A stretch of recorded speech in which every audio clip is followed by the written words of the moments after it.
Basic Income and Gratitude, a Thanksgiving blog. Before I start this blog, written at the start of the Canadian long Thanksgiving weekend, I want to acknowledge the problematic issue with the holiday.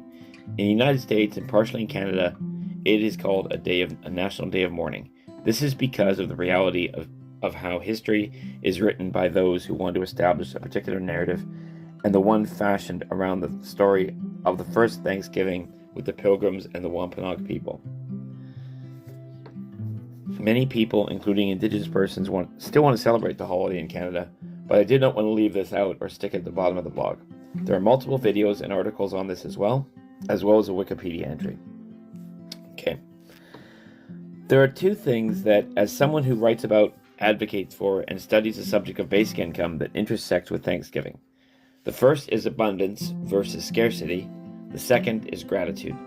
They are foundational elements of the holiday for those who celebrate it, and when you look up any imagery online about it, gratitude and displays of abundance are what comes up.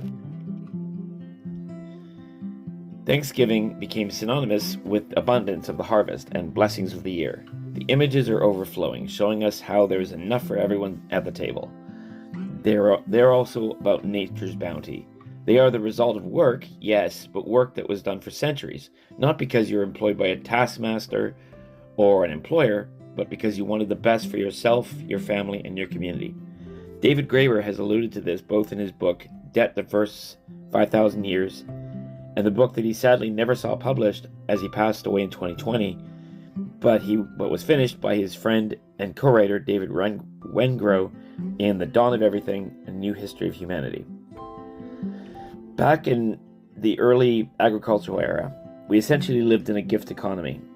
Unlike, again, how history is distorted for purpose, we did stand by each other. This wasn't just because we were nice guys or anything, but because it just made sense. You see this in some remote Canadian communities. You see how people are generous and helpful because in places where working together can be the difference between life and death, cooperation becomes instinctive. It creates resilience, yes, but also who would want to be banished for being uncooperative? That would be mad. So as such, and in the old days as well, people would simply help each other, which set the feeling not so much, now you owe me, but that it should work the other way. Come harvest time, we'll all go out there into the commons that I mentioned in previous writings and accumulate the abundance we found. We got better at it. We shared knowledge. How we moved from this to the movement of enclosure in the industrial era is another story, but it's worth knowing that there was a time before that.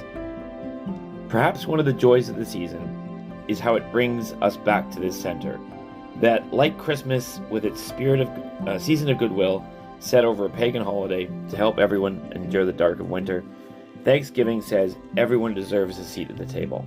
There is enough for all. The connection to the idea of a basic income is not hard to do. I'm reminded of this quote from King Lear: "Distributions should undo excess, and each man should have enough." The Commons and the Charter of the Forest in 1217 that enshrined it acted as a kind of non-monetary basic income. You could reside in the Commons, you could gather food, firewood, anything that ensured survival. Like Eleanor Ostrom explained, in defiance to those who claimed the tragedy of the Commons ruined it by some sort of inherent greed, the Commons was not a no man's land free-for-all, as each person was in a greater community, as mentioned before, and in the desire to not be drummed out or banished dangerously from the group, people would, say, only gather the same amount of firewood per year, instead of going berserk to the frustration of other commoners. But the thing that really drove me to write this is the subject of gratitude. I guess you could be grateful to an inanimate object, like the sun or the earth or your car, for being a good, old, reliable vehicle, but most of our gratitude is to others. Even if you are grateful to a deity, there's a probable chance that your connection to your faith was guided, introduced, and nourished by other persons in your faith community.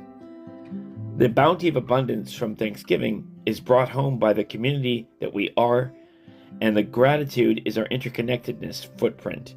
It is like Descartes' co-ego ergo sum, or I think therefore I am. Therefore, I'm saying essentially, I'm grateful, therefore I'm part of a greater community. It defies Margaret Thatcher's statement saying there is no such thing as society, which laid the groundwork for the neoliberal era of an individuality over community, commodification of everything, and attacks on all forms of social protections, such as unions. I did not do it all myself without any help from anyone. I am not an individualistic entity in a zero-sum game surrounded by competitors who, if they succeed, then I fail. In fact, it's completely the other way. It doesn't help me to be wealthy surrounded by poverty. Like Kate Pickett and Richard Wilkinson explained in The Spirit Level, the more unequal we become, the more cracks start to form. Alienation starts to develop, impacts in mental health start to form, and lack of trust increases. As things economically tighten, not only do we polarize, but health problems of every kind spike. I was just yesterday listening to Gabor Mate and his son Daniel Mate talking about this in an interview about their co-authored book, The Myth of Normal. I was taken back to the first thing I thought when the subject of basic income first crossed my radar in 2018. I didn't look far into it back then, but I immediately thought, I think we need something like that. But how I just learned how 51% of North Americans are either diabetic or pre-diabetic. When money is tight, people try to make money stretch as far as possible. Like a fellow advocate once said, if you have a kid to feed, $5 and in front of you on sale is a box of Kraft Dinner or an apple, what are you going to buy? How income is a top determinant of health is covered for a full week in Sociology 100 at the University of Victoria. It affects everything from the work you do, how you get there, accommodation, food, pollution, everything. And people are aware of this. Creating this insecurity and feeling of everything being a meritocratic zero-sum game that gets tighter as the share going to labor goes down only increases what Professor Guy Standing calls the simmering disquiet that will make feelings of solidarity become a bad joke. Thanksgiving is a glimpse. It's a moment of trust. It's a moment of clarity that we are not alone. It is a moment of hope, no matter how brief, that it doesn't have to be like this. Basic income sets a foundation of trust. It's a statement that you and each of your brothers and sisters belongs at the table as well. It has been seen to increase health, community, care work, trust, family dynamics. It is not radical or an abnormality. It is a return to our roots of commenting in abundance. Thanks for reading. Tom Pogson. And then I did a PPS thing, or PS. In the post, I realized I missed adding a couple of points. One is that while being grateful for a basic income, like to a governing body or government or body issuing, would not be the point. You could if you wanted to, I suppose. It could develop relationships and community where gratitude thrives, and also allowing for bandwidth for deepening this.